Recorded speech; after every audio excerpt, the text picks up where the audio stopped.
Kapitan, alam niyo po ba yung pinag-iba ng mahirap at mayaman? Ay, malaking pagkakaiba ng mayaman sa mahirap. Sige nga. Sige nga, paano? Una, ganito, pag ma-hospital mayaman, pagpunta mo sa hospital niyan, gawin niyo ng pakain yan, anak ng mayor yan, asikaso yan.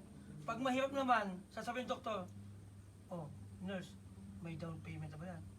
Wala pa nga eh.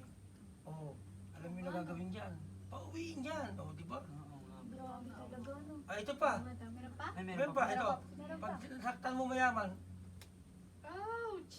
di ba? Ay, pag mahirap, Pala yun. sinaktan mo mahirap, Aray, ang sakit. Giyatay ka. di ba? Ito pa, pinyagal, sa kamay mo, namumula. Skin rashes na Oh, yan. skin rashes. Pag mahirap, ano na sa baka mo? Galis yan. Hindi, buni yan! Di ba? Ito pa, si Arlene, pag kumain ng sopas yan, pag ganun salok yan. Paano pag sa mayaman? Pag mayaman, pag ganyan yan. Oo. Social! At pagkakausapin mo yan, hindi mo sasalita yan. Paano pag mahirap? Ano ang gawin mo? Di ba? Ganun ang pagkakaiba ng mahirap at mayaman. Di ba? Alam nyo na. Opo, thank you po. Yo.